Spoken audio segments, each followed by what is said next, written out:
questão de sentir sintoma, de se sentir alguma sintoma com a pressão alta, isso pode ser um sinal de gravidade aí da pressão alta, tá?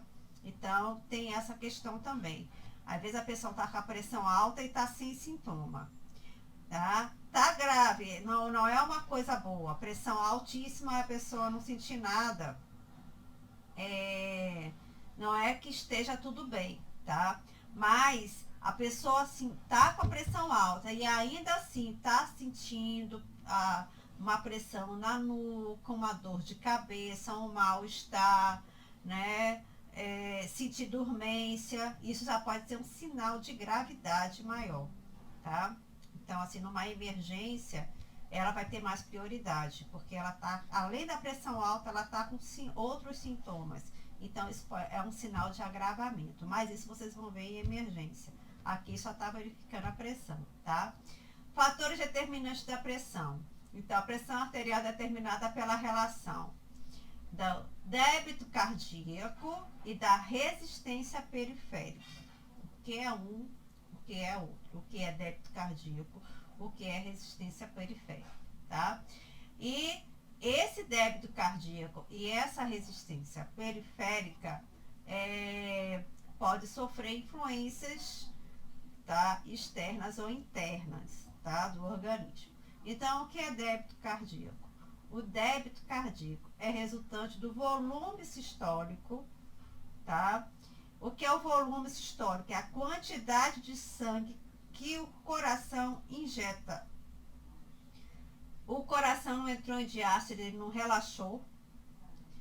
Então, quando ele relaxou, encheu de sangue aquele compartimento do coração, não foi? E aí, por exemplo, o ventrículo, ele relaxou, ele não recebeu aquela quantidade de sangue, ele vai injetar. Então, o volume sistólico é aquela quantidade de sangue que o coração injeta, tá? Multiplicado pela frequência cardíaca. O que é a frequência cardíaca? A gente aprendeu quando verificou o pulso. É a quantidade de batimentos cardíacos por minuto, tá? Depois eu vou reforçar com vocês a questão do registro, porque a gente tem que saber registrar. Não é só colocar, verificou o pulso, tá 60 batimentos. 60 batimentos por minuto, tá? Então, BPM barra minutos. Hoje pode abreviar MN, certo? E a pressão também é milímetros de mercúrio. mmHg, que é a abreviação de milímetros de mercúrio. Então, não basta a gente saber verificar, a gente tem que saber registrar direitinho, tá? Então, retomando, o débito cardíaco é resultante do volume sistólico, tá? Que é aquela contração que o coração faz, aquele volume de sangue que está ali dentro que o coração injeta, multiplicado pela frequência cardíaca, que é o valor de batimentos por minuto, sendo que o volume sistólico é a quantidade de sangue que é expelida do ventrículo cardíaco a cada sístole, que eu acabei de explicar para vocês, tá? Então, isso que é o débito cardíaco. É o volume sistólico, tá? Versus a frequência cardíaca. Entenderam, gente, o que é volume sistólico, o que é débito? Vamos compreender isso aí. A resistência periférica é representada pela vasocontratilidade da rede arteriolar. O que é isso? Então, vasocontratilidade é a potência aí do vaso se contrair. Os vasos sanguíneos, principalmente a artéria, tem um movimentozinho que ajuda o sangue circular, certo? Então, ela é elástica, mas ela tem uma função, né, contrátil. Então, a resistência periférica é representada pela vasocontratilidade. Então, a questão do vaso se contrair, da rede arteriolar, das artérias, tá? sendo que este fator é importante para a regulação da pressão arterial mínima e diastólica. Então, a gente vai estar medindo por aí, tá? A pressão, como eu falei, as artérias refletem, né, a função do coração, certo? Porque ela pulsa pelo funcionamento cardíaco, é um reflexo desse funcionamento do coração. A distensibilidade é uma característica dos vasos sanguíneos. Distensibilidade porque ele é elástico, então ela distende, tá? Principalmente da aorta, que possui grande quantidade de fibras elásticas. Se vocês viram o vídeo anterior, tá? Que eu falei, é um vídeo adicional, né? Sobre o funcionamento do coração e da circulação sanguínea, um vídeo, tá? Que eu coloquei como complementar. A aorta é uma artéria importantíssima que sai do coração. A partir dela, cria uma árvore de circulação, uma rede de circulação sanguínea. Então, a aorta é a base dessa circulação. Então, o ventrículo esquerdo vai injetar o sangue arterial para a aorta. E a aorta, ela tem vários compartimentos que vai estar distribuindo esse sangue, né? Tanto da parte superior do organismo quanto da parte inferior do corpo, certo? Então, ela que vai estar, a primeira injeção aí do sangue para o cérebro, certo? Do sangue para as partes inferiores do corpo, para as pernas, para os braços. Então, ela é a base, tá? A aorta é a base da circulação sanguínea das artérias. Ela é a base das artérias, uma das artérias mais importantes, tá? Tanto que se um acidente, né, romper, a pessoa tem um sangramento seríssimo e morre em poucos minutos, tá? A princesa Diana, ela morreu por causa disso. Ela teve um rompimento da aorta. Então é difícil. Só se estiver dentro do centro cirúrgico, a pessoa aberta, para poder suturar aquilo na hora, porque é muito sangue que vai se perder em poucos minutos.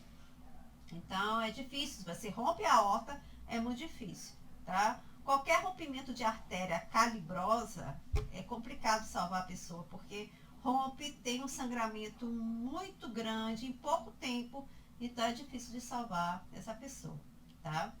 Então, a distensibilidade é uma característica dos grandes vasos, principalmente da aorta, que eu falei, né, que possui uma grande quantidade de fibras elásticas. Então, porque ela ajuda a impulsionar esse sangue arterial aí para o corpo todo. Em cada sístole, em cada contração, o sangue é impulsionado para a aorta. O ventrículo esquerdo contraiu, esse sangue arterial vai para a aorta, acompanhada de uma apreciável energia cinética, que é energia, vamos dizer assim, elétrica do coração, que é a parte absorvida pela parede do vaso. Que parte é absorvida pela parede do vaso? Então, essa energia da contração, ela é refletida, que eu falei, para as artérias, fazendo com que a corrente sanguínea progrida de maneira contínua. Então, assim, começou dali da aorta, mas ela tem uma continuidade até a pontinha do pé, até a pontinha dos dedos. A gente pode sentir, tá? Que tem que tem circulação sanguínea, tá? A gente pode ferir aqui, ó, a pontinha, vai sair sangue, porque o sangue está circulando. Inclusive, por isso que a gente não pode apertar nenhum órgão, nem nenhuma extremidade, porque se a gente obstrui a circulação sanguínea, o órgão morre, né? Então, por isso que a gente não pode impedir a circulação, que dá vida ao órgão, aos tecidos, né? O que dá vida ao corpo humano é a circulação sanguínea.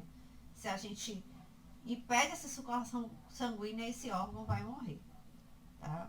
Então, a gente tem uma eficiente circulação sanguínea quando tudo vai bem até a pontinha dos dedos, certo?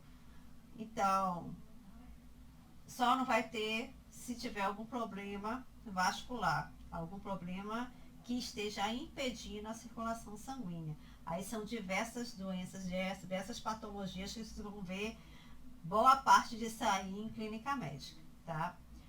A volemia, então está se falando do volume. Volemia, a gente está se referindo ao volume de sangue, tá? Então, a volemia interfere de maneira direta e significativa nos níveis da pressão arterial sistólica e diastólica. Então, a quantidade de volume de sangue que está circulando no nosso corpo reflete diretamente na nossa pressão arterial, certo? Então, se tiver alteração em maior ou menor quantidade, isso vai refletir na nossa pressão arterial, tá? Então, com a redução da volemia, que ocorre com desidratação, com hemorragia, vai diminuir a corrente sanguínea. Se a pessoa está desidratando, ela está perdendo líquido, certo? Então, vai secar aí, vai diminuir, vai desidratar o nosso sangue. A gente está perdendo líquido. Isso vai fazer com que diminua o nosso volume sanguíneo, né? E hemorragia, logicamente, está perdendo sangue, está diminuindo. Isso vai refletir na nossa pressão. Então, aquela quantidade de sangue que injeta, né, no coração, se aumentar ou diminuir, vai refletir na pressão arterial, tá? A viscosidade é se o sangue está mais grosso, falando bem popularmente, se o sangue está mais grosso ou se o sangue está mais fino, também vai interferir, né, na força cardíaca. Um sangue mais grosso, né, uma coisa mais viscosa, mais grossa, vai fazer com que o coração precise de mais pressão, né, é mais difícil para circular um sangue mais grosso. Assim como um sangue mais fino, mais diluído, aí o coração vai ter mais facilidade de circular esse sangue. Então, a viscosidade também interfere. Então, a viscosidade sanguínea também é um fator determinante, porém de menor importância nas anemias graves. Podemos encontrar níveis mais baixos de pressão arterial, podendo estar elevados nas poliglobulinas. O que é isso? Se a pessoa está com anemia, ela vai estar com menos ferro no organismo, né? Isso vai interferir na formação das hemoglobinas, certo? E com menos hemoglobina, o sangue vai estar mais fino. E se a gente tem poliglobulina, quer dizer, muita globulina, né, que isso aí é uma anormalidade que pode acontecer no organismo, então este sangue ele vai estar mais grosso, então vai interferir. Uma outra forma também que o coração fica mais viscoso é quando a gente, na diabetes mellitus, por exemplo, tá? Que é excesso de açúcar no sangue faz o sangue ficar mais viscoso, tá? Então, aqui, gente, a técnica aqui, na teoria, e depois vocês vão precisar treinar direitinho de como verificar a pressão, tá? Então, lavar as mãos e reunir todo o material. Sempre eu vou falar em qualquer procedimento lavar as mãos, tá? Que é básico. E reunir todo o material. Isso determina a eficiência do profissional, tá? Você vai realizar qualquer procedimento, o que você tem que fazer primeiro? Lavar as mãos. Segundo, reunir todo o material que você vai precisar. Tem que estar lá na bandeja ou no local que você vai realizar o procedimento. Então, a primeira coisa que a gente faz é isso, as primeiras, lavar as mãos e reunir todo o material, tá? O paciente deve estar em repouso por pelo menos 5 minutos. Por exemplo, um paciente lá no posto de enfermagem, no posto de saúde que eu trabalho, né? O paciente veio da rua, ele veio andando, pegou ônibus, andou no sol e tudo isso vai alterar a pressão dele. Então, a gente precisa que o paciente esteja em repouso para que a pressão arterial dele não esteja sofrendo influências de outros fatores externos, tá? Então, a gente, para saber a pressão real do paciente, esse paciente precisa estar em repouso. Está em repouso, pronto, beleza. Ele está pronto para verificar a pressão. Paciente sentado ou deitado, tá? O braço selecionado deve estar livre de vestimentas, porque a gente vai colocar o manguito. Então a gente pede, às vezes pede até para tirar a blusa mesmo, porque às vezes está com blusa de manga comprida, o braço tem que estar livre, tá?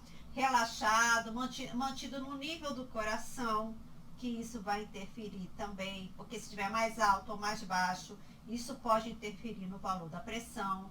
O paciente deve estar sentado, coloque seu braço sobre a mesa, relaxado, o braço tem que estar relaxado, porque tensionado vai interferir também, tá? A pressão arterial pode estar falsamente elevada quando a artéria braquial, que é essa artéria que passa nessa dobradura aqui do braço, fica mais baixo que o nível do coração. Então, o ideal é a gente deixar o braço no nível do coração, certo? Então, é essa altura correta para verificar a pressão arterial. O pulso braquial deve ser apalpado para o diagnóstico da sua integridade. Então, antes de verificar a pressão, veja se vocês sentem, tá? O pulso braquial. Estou sentindo o meu aqui, ó, pulsar. Então, o pulso ele está bom, né? Então, se ele está bom, a gente vai fazer o quê? Vai colocar o estetoscópio, né, encostadinho aqui. Não deve apertar o estetoscópio aqui, certo? Apenas colocar e apoiar. Porque se a gente apertar o estetoscópio, tá? Na parte do diafragma, que é aquela parte circular que ele tem, a gente só coloca sobre a artéria braquial, tá? E aí a gente vai apoiar. Sendo que a margem inferior do manguito deve permanecer 2,5 centímetros da prega anticubital. A prega anticubital, gente, é essa prega aqui, onde funciona a veia, certo? Para tirar sangue, é aqui. Deixa eu colocar aqui, faz perto de vocês isso. Aqui nessa base do braço, certo? Bem na dobradura do braço, a gente tem a prega anticubital, que é essa partezinha da dobradura do braço, certo? Então, o manguito, ele deve estar mais ou menos, aqui colocou 2,5 centímetros, mas é só a gente medir mais ou menos 2 dedos acima. Não pode estar bem no cotovelo, certo? Ele não deve estar até o cotovelo, ele deve estar acima da dobradura, mais ou menos uns 2 dedos ou 2,5 centímetros. Prende o manguito, posiciona o braço de modo que fique levemente fletido, não muito, tá? O braço tem que estar relaxadinho, levemente fletido. Pode deixar que vocês vão aprender isso direitinho depois. Coloque o diafragma do estetoscópio suavemente sobre a artéria braquial, aquela partezinha do diafragma, né? Aqui, ó, na artéria braquial. Insufla-se o manguito. Lembra que eu falei da pera e da válvula? Vocês vão abrir a válvula e começar a encher o manguito, tá? Até previamente determinado. Mais ou menos 30 milímetros de mercúrio acima da pressão arterial máxima verificada pelo método palpatório. Isso aí é um teste que eu vou mostrar para vocês depois, tá? Com a prática, porque falando assim fica complicado vocês entenderem. Mas assim, tem uma técnica para a gente saber qual é o máximo que a gente insufla. É mais ou menos 30 milímetros de mercúrio a mais do que seria a máxima da pessoa, né? O que seria isso? Por exemplo, a pressão máxima da pessoa geralmente é 12, 13. Se é 13, 12, 13, a gente coloca 30 centímetros a mais. Então, insufla até 160. Vai insuflando até aquele ponteiro chegar a 160, tá? Então, esse teste é para saber até quanto a gente insufla. Agora, se paciente quando está hipertenso, a gente insufla mais. Lembra que ele vai até 300. Então, o paciente, às vezes a gente vai verificar a pressão do paciente, a gente coloca em 200, quando a gente coloca o esteto para auscultar e já vai abrir a válvula, já está oscilando ali, ou seja, a pressão do paciente está mais que 200. Então, quando acontece isso, o que eu faço? Eu fecho a válvula e insuflo mais. Tá? Às vezes eu tenho que insuflar até 250, que às vezes a pressão máxima do paciente está lá em cima, né? Então, esses ajustes a gente às vezes tem que fazer na hora, tá? Eu vou estar falando da prática, mas assim, tem um teste que é feito, que eu vou mostrar para vocês, mas na prática mesmo, a gente coloca o esteto e verifica. Se a gente sentir necessidade, se a pressão do paciente estiver mais alta, a gente recomeça. A gente fecha a válvula, insufla mais um pouco e depois abre. Vocês vão entender isso melhor com a prática, tá?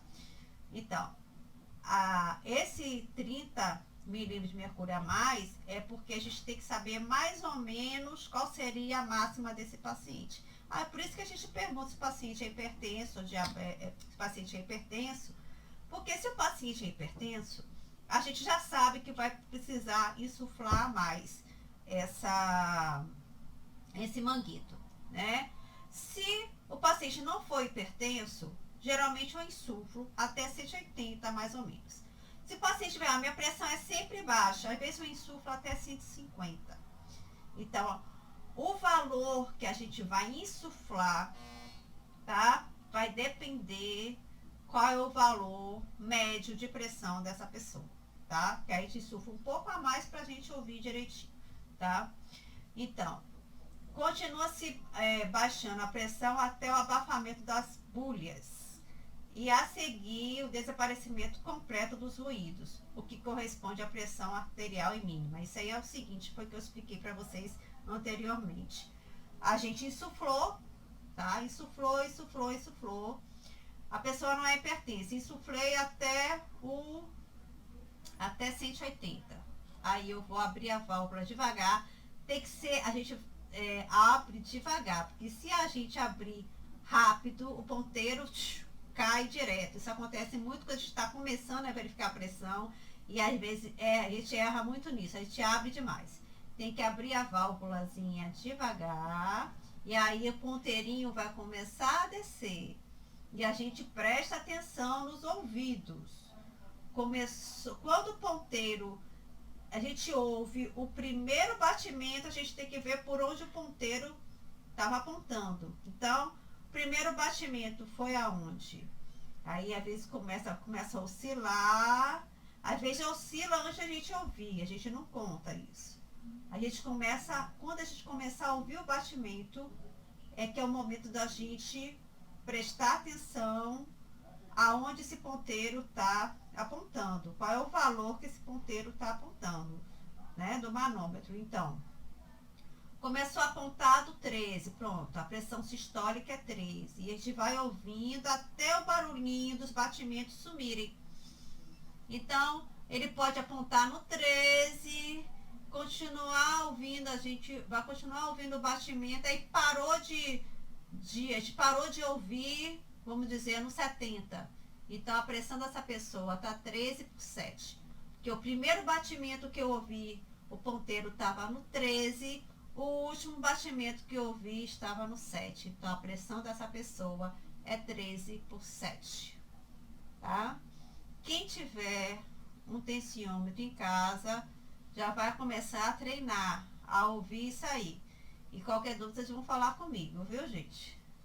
Quem não tiver o tensiômetro em casa, vai aguardar a prática na escola, que eu espero que seja em breve. As coisas estão começando a melhorar, né? Então, vamos lá. Notas complementares. A pressão arterial deve ser medida em ambos os braços, se precisar, tá? Se tiver qualquer dúvida. As diferenças de pressão acima de 10 milímetros de mercúrio sugerem obstrução ou compressão arterial de um lado de menor pressão. Então, assim, a gente sempre confia mais no braço esquerdo, porque é mais perto do coração. Evitar congestão de veias e braços, pois dificulta a ausculta, então o braço tem que estar livre. A roupa do paciente não deve fazer constricção no braço. A PA, tá? Pode ser medida nas coxas, porém com manguitos especiais, tá? Com estetoscópio localizado no oco palpíteo, que é atrás do joelho, tá bom? Mas não é muito usual a gente usar na perna, não, certo? Mas às vezes pode ser necessário. Valores normais. Valores máximos estabelecidos no Conselho Brasileiro da Sociedade Brasileira de Cardiologia para indivíduos acima de 18 anos é de 140 por 90. A pressão arterial sistólica com a diastólica pode estar alteradas isoladamente ou conjuntamente. Pode ser que só tenha alteração de uma ou de outra, tá? Aqui, gente, são os valores normais, a depender da idade. Vocês podem observar, assim, que quanto mais novinho, menor a pressão, quanto mais velho, maior a pressão, tá? Porque o corpo é menor, né? Então, uma criança tem um corpinho pequeno, então o coração vai fazer menos esforço para bombear sangue para todo o corpo. Então, a pressão de uma criança é menor com relação à pressão de um adulto, certo? Fora as outras interferências, também a idade também aumenta. A questão aqui, idade, sexo, a raça, sonos, exercícios, emoções, alimentos. Então, algumas coisas que podem alterar, né, a pressão. A mulher geralmente é um pouco mais baixa que o homem. Na raça, a pressão arterial geralmente é um pouco mais elevada na raça negra, certo? Então, a gente pode ter algumas alterações, certo? A depender da situação. Então, gente, finaliza aqui essa aula e a gente vai estar debatendo, tá? Daqui a pouco. Um beijo para vocês.